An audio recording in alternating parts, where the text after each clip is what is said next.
ಶೀಘ್ರದಲ್ಲಿ ಮೆಕ್ಕೆಜೋಳ ವಿವಿಧ ಬೆಳೆಗೆ ಬೆಂಬಲ ಬೆಲೆ ಆದೇಶ ನೀಡಿ ಶೀಘ್ರದಲ್ಲೇ ಖರೀದಿಸುವುದಾಗಿ ಪ್ರತಿಭಟಿಸಿದರು. ಧಾರವಾಡ ಜಿಲ್ಲೆ ಕುಂದಗೋಳ ವಿವಿಧ ರೈತಪರ ಸಂಘಟನೆಯಿಂದ ಮೆಕ್ಕೆಜೋಳ ಸೇರಿ ವಿವಿಧ ಬೆಂಬಲ ಬೆಲೆ ಖರೀದಿ ಕೇಂದ್ರಕ್ಕೆ ಆದೇಶ ಕೊಟ್ಟು ಶೀಘ್ರದಲ್ಲೇ ಖರೀದಿ ಕೇಂದ್ರ ಆರಂಭಿಸುವಂತೆ ಒತ್ತಾಯಿಸಿ ಕುಂದಗೋಳ ಪಟ್ಟಣದ ಗಾಳಿ ಮರಿಯಮ್ಮ ದೇವಸ್ಥಾನದ ಹತ್ತಿರ ಹುಬ್ಬಳ್ಳಿ ಲಕ್ಷ್ಮೇಶ್ವರ ರಸ್ತೆ ಮೇಲೆ ಕುಳಿತು ರೈತರು ವಿವಿಧ ಬೆಳೆಗಳಿಗೆ ಬೆಂಬಲ ಬೆಲೆ ಶೀಘ್ರದಲ್ಲೇ ಘೋಷಿಸಬೇಕು. ರೈತರ ಬೆಳೆ ಮಾರುಕಟ್ಟೆಗೆ ಹೋದ ಮೇಲೆ ಖರೀದಿ ಕೇಂದ್ರ ಆರಂಭಿಸಿದರೆ ರೈತರಿಗೆ ಅನುಕೂಲವಾಗುವುದಿಲ್ಲ.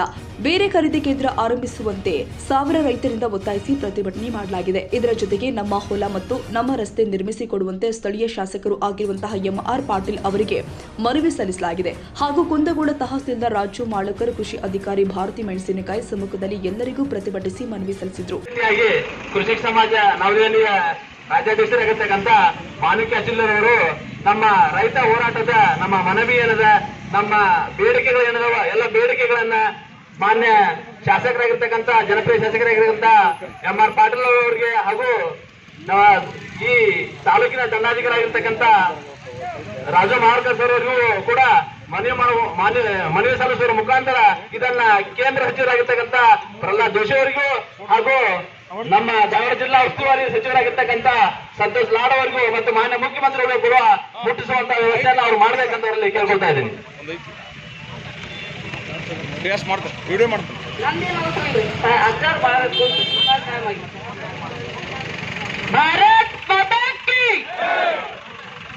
ನಿಮ್ದು ವಿಧಾನಸೌಧ ಮತ್ತು ಪಾರ್ಲಿಮೆಂಟ್ ಕೂಗ್ಬೇಕು.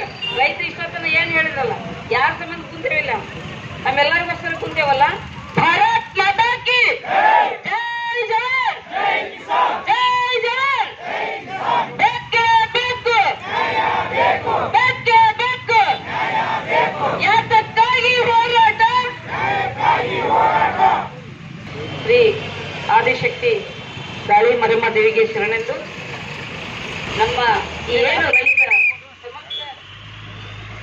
ರೈತ ಒಕ್ಕೂಟ ಹಾಗೂ ಕನ್ನಡ ಪರ ಸಂಘಟನೆಗಳು ಮತ್ತು ವಿವಿಧ ಸಂಘಟನೆಗಳ ಮಹಾ ಒಕ್ಕೂಟದ ಒಂದು ಸಂಯುಕ್ತ ಆಶ್ರಯದಲ್ಲಿ ದಿನಾಂಕ 24/11/2025 ಏನು ರೈತರ ವಿವಿಧ ಬೇಡಿಕೆಗಳು ಆಗ್ರಹಿಸಿ ಒಂದು ಪ್ರತಿಭಟನೆ ಮಾಡಬೇಕು ಅಂತಂದ ನಾವು ಪರಮ ಪೂಜ್ಯ ತಟಸ್ಥಲ ಬ್ರಹ್ಮ ಶ್ರೀ ಶ್ರೀ ಸಿದ್ಧಗಂಟೇಶ್ವರ ಮಹಾಪೂಜ್ಯರಲ್ಲಿ ಕೇಳ್ಕೊಂಡಾಗ, ಆಯ್ತಮ್ಮ, ರೈತರ ವಿಷಯದಲ್ಲಿ ನಾನು ಒಬ್ಬ ರೈತಾಗಿ ನಿಮ್ ಜೊತೆ ನಿಲ್ತೀನಿ.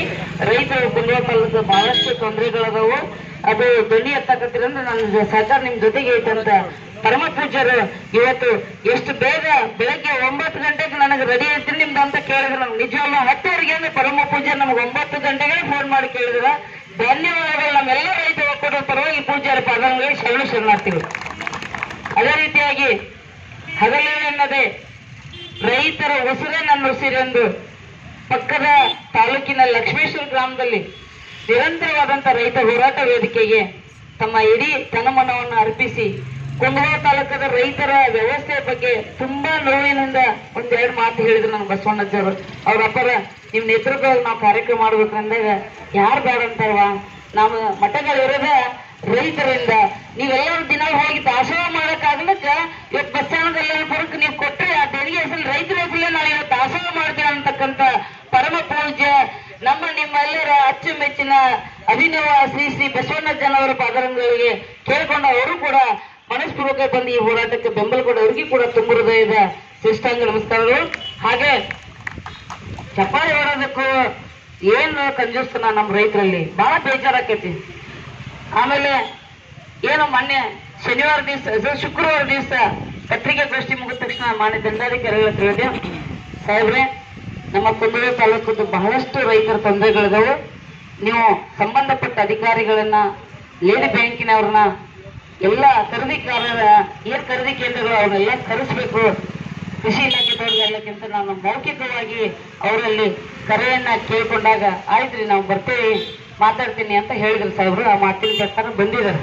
ಅವ್ರಿಗೂ ಕೂಡ ನಮ್ಮೆಲ್ಲ ವೇದಿಕೆ ಪರವಾಗಿ ನಮಸ್ಕಾರಗಳು. ಹಾಗೆ ಇವತ್ತು ಕುಂದಗೋಳ ತಾಲೂಕು ಪರಿಸರ ದಿನಾಚರಣೆಗೆ ಅತಿಥಿಯಾಗಿ ಆಗಮಿಸಿದಂತ ನಮ್ಮ ನಿಮ್ಮೆಲ್ಲರ ಜನಪ್ರಿಯ ಶಾಸಕರಂತ ಸನ್ಮಾನ್ಯ ಶ್ರೀ ಎಂಆರ್ ಪಾಟೀಲ್ ಸಾಹೇಬರು, ರೈತರ ಸಾಕಷ್ಟು ಬೇಡಿಕೆಗಳೇನದಾವಲ್ಲ ಅದನ್ನ ಈ ಬರುವ ಉತ್ತರ ಕರ್ನಾಟಕದ ಗಂಡು ಮೆಟ್ಟಿನಾಡು ಬೆಳಗಾವಿಯಲ್ಲಿ ಸುವರ್ಣ ವಿಧಾನಸೌಧದಲ್ಲಿ ಧ್ವನಿ ಎತ್ತಿ ರೈತರಿಗೆ ನ್ಯಾಯ ಕೊಡಿಸುವ ನಿಟ್ಟಿನಲ್ಲಿ ನೇತೃತ್ವ ವಹಿಸ್ಕೋಬೇಕಂತ ನಮ್ಮ ಎಂಆರ್ ಪಾಟೀಲ್ ಸಾಹೇಬರಲ್ಲಿ ನಿಮ್ಮೆಲ್ಲರ ಪರವಾಗಿ ಕೇಳಿಕೊಟ್ಟೆ. ಅವ್ರಿಗೂ ಕೂಡ ತುಂಬ ಹೃದಯದ ಸ್ವಾಗತ. ಮಾನ್ಯರೇ, ನನ್ನೆಲ್ಲ ಪತ್ರಿಕಾ ಮಾಧ್ಯಮದ ಸ್ನೇಹಿತರೇ ಹಾಗೂ ಆರಕ್ಷಕ ಸಿಬ್ಬಂದಿ ವರ್ಗದವರೇ ತಮ್ಮೆಲ್ಲರಿಗೂ ಕೂಡ ಮತ್ತೊಮ್ಮೆ ಮೊದಲು ನಮಸ್ಕಾರ ಹೇಳ್ತಾ, ವಿವಿಧ ಸಂಘಟನೆಗಳ ಎಲ್ಲ ಅವರಿವರನ್ನದ ಎಲ್ಲ ನನ್ನ ಹಸಿರು ಶಾಲ ಬಂದೂಕನ ಹೆಡೆ ಮೇಲೆ ಧರಿಸಿದಂತ ಪ್ರತಿಯೊಬ್ಬ ಶಾಸಕರ ಪ್ರತಿಯೊಬ್ಬ ಶಾಲೆ ಹೊಂದಿರ್ತಕ್ಕಂಥ ನನ್ನ ಎಲ್ಲ ಅನ್ನದಾತರಿಗೆ ಕೂಡ ಮತ್ತೊಮ್ಮೆ ಮಗದೊಮ್ಮೆ ಈ ನಿಮ್ಮ ಮನೆಯ ಮಗಳು ಮಾಣಿಕ್ಯ ಚಿಲ್ಲರ್ ಮಾಡುವ ಕೋಟಿ ಕೋಟಿ ಪ್ರಣಾಮಗಳು. ಬಂಧುಗಳೇ, ರೈತ ಬಹಳಷ್ಟು ನೋವಿನಿಂದ ಅದ. ಪ್ರಪ್ರಥಮವಾಗಿ ಮುಂಗಾರು ಬೆಳೆದಂತ ಹೆಸರು ಸುಮಾರು ಕುಂದಗೋಳ ತಾಲೂಕದಾಗ 100ಕ್ಕೆ 100 ಹೆಸರು ರಿಜೆಕ್ಟ್ ಆಗಿ ವಾಪಸ್ ಬಂದವು. ಫಸ್ಟೇ ನಮ್ಮ ಬೇಡಿಕೆ ಏನಂದ್ರೆ ಹೆಸರನ್ನ ಯಾವುದೇ ಕಂಡೀಷನ್ ಇಲ್ಲ ಮಾಸ್ಟರ್ ಚೆಕ್ ಮಾಡಿದ್ರೆ ನಮ್ಮ ಹೆಸರನ್ನು ತಗೋಬೇಕು. ಇದು ನಮ್ಮ ಮೊದಲೇ ಬೇಡಿಕೆ, ಇದನ್ನ ನೀವು ಮಾಡಲೇಬೇಕು. ಇದು ನಮ್ಮ ರೈತರ ಪರವಾಗಿ ನನ್ನೊಂದು ಆಗ್ರಹ ಇದೆ, ಹೌದಲ್ರಿಪ್ಪ? ಎರಡನೇದು ಏನಂತಂದ್ರ ನಮ್ಮ ಕುಂದಗೋಳ ತಾಲೂಕಿನಾಗ ಈಗೇನ ಉದ್ದು ಖರೀದಿ ಮಾಡಾಕತ್ರಿ, ಸೋಯಾಬೀನ ಖರೀದಿ ಮಾಡ್ತೀರಿ. ರೈತರು ಒಬ್ಬರೆಲ್ಲ ದುಡ್ಡು ಕೈಯಲ್ಲಿ ಹೆಬ್ಬೆಟ್ನೇನು ಎಲ್ಲ ಗೆರಿ ಹೋಗ್ಬಿಟ್ಟವ್. ನಮ್ಮ ರೈತರಿಗೆ ಬಂದ ಬಯೋಮೆಟ್ರಿಕ್ ಸರ್ವರ್ ಇಲ್ಲ, ಬಯೋಮೆಟ್ರಿಕ್ ಎಂಟ್ರಿ ಆಗೋದಂತ.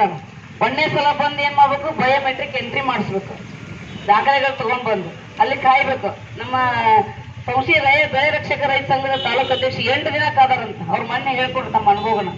ಹಿಂಗ ದಿನಾನಿತ್ಯ ರೈತರು ಬಂದು ಆಫೀಸ್ನಾಗ ಕುಂತ್ರೆ ಹೊಲಕ್ಕೆ ಆಳಿನ ಪಗಾರ ಕೊಟ್ಟು ಆಳಿನ ಹೊಲದಾಗ ಕೆಲಸ ಮಾಡೋರು ಯಾರು? ನಮ್ಮ ಯಕ್ಷಪ್ರಶ್ನೆ. ಅದಕ್ಕೆ ದಯಮಾಡಿ ನೀವೇನ ಖರೀದಿ ಕೇಂದ್ರ ಬಯೋಮೆಟ್ರಿಕ್ ಅನ್ನ KYC ಮಾಡ್ಕೊಂಡ್ರೆ ಅದನ್ನ ಒಂದೇ ಸಲ ಮಾಡ್ಬೇಕು ಅಂತ ನಮ್ದು ಕಂಡೀಷನ್ ಇದೆ. ಅದಕ್ಕೆ ನೀವು ಒಂದೇ ಸಲ ಆಗ್ಲೇಬೇಕು ನಮ್ಮೆಲ್ಲ ರೈತರ ಪರವಾಗಿ. ಇದು ಎರಡನೇ ಕಂಡೀಷನ್. ಇನ್ನ ಮೂರನೇ ಕಂಡೀಷನ್ ಏನಂತಂದ್ರ, ನಮ್ಮ ಕುಂದಗೋಳ ತಾಲೂಕದಾಗ ಹತ್ತಿ ಬೆಳೆಯಾಕತ್ತೀರಿ. ಇವತ್ತ ನಿನ್ನೆದಲ್ರಿ, ಬಹಳಷ್ಟು ನಾನು ಒಂದು ಮಾತನ್ನ ಬಹಳ ಸ್ಪಷ್ಟವಾಗಿ ಮಾಧ್ಯಮದ ಮುಖಾಂತರ ಹೇಳಕ್ ಇಷ್ಟಪಡ್ತೀನಿ. 1975ರಿಂದ ನಮ್ಮ ಅಖಂಡ ಧಾರವಾಡ ಜಿಲ್ಲೆ ಅತಿ ಬರಗಾಲ ಬಂದಾಗ ಈ ನಾಡಿಗೆ ಉತ್ತರ ಕರ್ನಾಟಕ 15 ಜಿಲ್ಲೆಗೆ ಅನ್ನ ಹಾಕಿದ ಯಾವ್ದಾರ ಜಿಲ್ಲೆ ಅದು ಧಾರವಾಡ ಜಿಲ್ಲೆ ಅಂತ ನಾ ಘಂಟಾಘೋಷವಾಗಿ ವೇದಿಕೆ ಮುಖಾಂತರ ಹೇಳಕ್ ಇಷ್ಟಪಡ್ತೀನಿ. ಅಂತ ಅನ್ನ ಕೊಟ್ಟ ನಾಡು ಇವತ್ತು ಅಣ್ಣನ್ನ ಇವತ್ತು ಬೀದಿಗೆ ನಾವು ಇಳಿಸಿದೇವೆ ಅಂದ್ರೆ ನಮಗೆ ಬಹಳ ದೊಡ್ಡ ದುರಂತ ಕಾದಿಟ್ಟಿದೆ ಅಂತ ಈ ವೇದಿಕೆಗೆ ಮತ್ತು ಜನಪ್ರತಿನಿಧಿ ಹೇಳಕ್ ಇಷ್ಟಪಡ್ತೀನಿ. ಬಂಧುಗಳೇ, ಇನ್ನು ಹತ್ತಿ ಖರೀದಿ ಕೇಂದ್ರವನ್ನು ಕುಂದಗೋಳ ತಾಲೂಕದಾಗ ನಮ್ಮಲ್ಲಿ ಏರೋಸ್ ಇಲ್ಲ, ಮತ್ತೆ ಖರೀದಿ ಕೇಂದ್ರ ಮಾಡೋದಕ್ಕೆ ಅವಕಾಶ ಇಲ್ಲ. ಮಂಡಿಗೆ ನಾಲ್ ಕೊಟ್ಟಿದ್ದು ಗುಡಿಗೇರಿಯಾಗ ಬಹಳಷ್ಟು ಹತ್ತಿ ಬೆಳೆದೇವು ಅಂತ ಗುಡಿಗೇರಿ JLPಗೆ ಮಂಡಿಗೆ ನಾಲ್ ಕೊಟ್ಟರು. ಅದನ್ನ ಕ್ಯಾನ್ಸಲ್ ಮಾಡಿ ಇವತ್ತು ಎಲ್ಲಿ ಕೊಟ್ಟಾರಂದ್ರೆ ಸಿಗ್ಗಾವಿ ಕೊಟ್ಟಾರ. ಲಕ್ಷ್ಮೇಶ್ವರ ಕೊಟ್ಟು CCನ ಕ್ಯಾನ್ಸಲ್ ಮಾಡ್ಯಾರ. ಹೋದ್ರೆ ಅಣ್ಣಿಗೆರೆಗೆ ಹೋಗು, ಹೋದ್ರೆ ಸಿಗ್ಗಾಂಗ ಹೋಗು. ಒಬ್ಬ ರೈತ ಒಂದ್ಸಲ ಹತ್ತಿ ತಗೊಂಡು ಹೋಗಂದ್ರೆ 50 ಕಿಲೋಮೀಟರ್ ತನ್ನ ಟ್ರಾನ್ಸ್ಪೋರ್ಟ್ ಖರ್ಚನ್ನ ರೈತ ಹಾಕ್ಬೇಕು. ಇದು ದೊಡ್ಡ ದುರಂತ. ದಯವಿಟ್ಟು ನಮ್ಮ ಕುಂದಗೋಳ ತಾಲೂಕದಾಗ ಹತ್ತಿ ಕೇಂದ್ರ ಪ್ರಾರಂಭ ಆಗ್ಬೇಕು. ಅದು TPMC ಒಳಗಂತ ಇದು ಮೂರನೇದು. ಇನ್ನ ನಾಲ್ಕನೇ ವಿಚಾರ ಏನಂತಂದ್ರೆ ಬಹಳ ಮಹತ್ತರವಾದಂತ ವಿಷಯ. ಎಲ್ಲಾ ಬೆಳೆದ್ರೆ ಮೆಣಸಿನಕಾಯಿ ಬೆಳೆದಂತ ನಾಡಿದು. ಇಡೀ ಉತ್ತರ ಕರ್ನಾಟಕದಾಗ ಧಾರವಾಡ ಜಿಲ್ಲೆ ಕುಂದಗೋಳ ತಾಲೂಕು ದ್ಯಾವನೂರು ಮೆಣಸಿನಕಾಯಿ ಅಂದ್ರ ಪ್ರಖ್ಯಾತಿ ಹೊಂದಿರತಕ್ಕಂತ ತಾಲೂಕು. ಇವತ್ತು ಕುಂದಗೋಳ ತಾಲೂಕು ಇದನ್ನ ಮೆಣಸಿನಕಾಯಿ ಬೆಲೆ ಇಲ್ದಕ್ಕ ಈ ಸಲ ರೈತ ಮೆಣಸಿನಕಾಯಿ ಬಿಟ್ಟು ಗೊಂಜಾಳ ಹಾಕೇನ್ರಿ. ಏನ್ ಮಾಡೇನ್ರಿ? ಗೊಂಜಾಳ. ಬಹಳಷ್ಟು ಮಳಿ ಬರೋದು ರೈತ ಗೊಂಜಾಳ ಹಾಕೋದು. ಸಾಕಷ್ಟು ಒಬ್ಬ ರೈತ ಒಂದ್ ಎಕರೆಕ 25ರಿಂದ 50 ಕ್ವಿಂಟಲ್ವರೆಗಿನ ರೈತ ಗೊಂಜಾಳ ಬೆಳೆದನ್ರಿ. ಈಗ ಏನ್ 50 ಬೆಳೆದಂತ ರೈತರದಲ್ಲ, ಈಗ ಏನಾಗಿದೆ, ಸರ್ಕಾರಗಳು ಕೇಂದ್ರ ಸರ್ಕಾರ ಪರ್ಮಿಷನ್ ಕೊಟ್ರು, ಇವ್ರು ಅದಕ್ಕೆ ರೊಕ್ಕ ಹೊಂದಿಸೋದಕ್ಕೆ ರಾಜ್ಯ ಸರ್ಕಾರ ಅದನ್ನ ಅಡ್ಡುಗೊಡಮೆ ದೀಪ ಇಟ್ಟಂಗ್ ಕತಿ ಹೇಳ್ಕೊಂತ ಬಂದ್ರು. ತಮ್ಮ ಅಧಿಕಾರದ ಕಿತ್ತಾಡದೊಳಗ ರೈತರನ್ನ ಮಲತಾಯಿ ಮಕ್ಕಳನ್ನ ರೈತರನ್ನ ಬೀಜ ಬಿಟ್ಬಿಟ್ರು. ಒಂದ್ ಕಡೆ ಇಲ್ಲಿ ಆಗಿ ತಮ್ಮ ಅಧಿಕಾರ ಉಳಿಸ್ಕೊಳಕ ಒಂದ್ ಕಡೆ ಕಬ್ಬಿನವ್ರ ಕಡೆಯಿಂದ ಬೆಂಕಿ ಹತ್ತಿಸ್ತಾರ, ಇನ್ನೊಂದ್ ಕಡೆ ಬೇರೆ ವಿಷಯದಿಂದ ಎತ್ತಿಸ್ತಾರ. ತಮ್ಮ ವಿಚಾರಗಳನ್ನ ಡೈವರ್ಟ್ ಮಾಡೋದಕ್ಕೋಸ್ಕರ, ಅಧಿಕಾರಕ್ಕೋಸ್ಕರ ರೈತರೊಳಗನ್ನ ಬಲಿಪಶುಗಳನ್ನ ಮಾಡುವಂತ ಸರ್ಕಾರ ನಮ್ಮೊಂದು ದೊಡ್ಡ ಕರಾಳ ದಿನಗಳ ರೈತರ ಮುಂದೆ ಬಂದು ನಿಂತಿದೆ. ದಯವಿಟ್ಟು ಈ ವೇದಿಕೆ ಮುಖಾಂತರ ಮಾನ್ಯ ಮುಖ್ಯಮಂತ್ರಿಗಳಿಗೆ ಉಸ್ತುವಾರಿ ಸಚಿವರು. ಈ ಸಂದರ್ಭದಲ್ಲಿ ಕಲ್ಯಾಣಪುರ ಮಠದ ಪೂಜ್ಯ ಬಸವಣ್ಣನವರ್, ಹಿರೇಮಠದ ಸಿದ್ದಕಂತೇಶ್ವರ ಶಿವಾಚಾರ್ಯ ಮಹಾಸ್ವಾಮಿಗಳು, ಕೃಷಿಕ ಸಮಾಜದ ರೈತ ಸಂಘದ ಅಧ್ಯಕ್ಷ ಮಾಣಿಕ್ಯ ಚೆಲ್ಲೂರು, ರತ್ನಭಾರತ ರೈತ ಸಮಾಜದ ತಾಲೂಕು ಅಧ್ಯಕ್ಷರು ಬಸವರಾಜ್ ಯೋಗಪ್ಪನವರು, ಮಲ್ಲಿಕಾರ್ಜುನ ಗುರುನಳ್ಳಿ, ರಾಷ್ಟ್ರೀಯ ಉಪಾಧ್ಯಕ್ಷೆ ಹೇಮನಗೌಡ ಬಸನಗೌಡ, ಮಲ್ಲಿಕಾರ್ಜುನ್ ಕುನ್ನೂರ, ಗುರುಪಾದಪ್ಪ ಬಂಕದ, ಫಕೀರಪ್ಪ ಪೂಜಾರ್, ಕಲ್ಲಪ್ಪ ಹರಕುಣಿ, ಮಂಜುನಾಥ್ ಹಾದಿಮನಿ ಸೇರಿ ಅನೇಕರು ರೈತಪರ ಸಂಘಟನೆಗಳು, ಕರಿವೆ ಕಾರ್ಯಕರ್ತರು ಸೇರಿ ಇನ್ನಿತರರು ಪಾಲ್ಗೊಂಡಿದ್ದರು.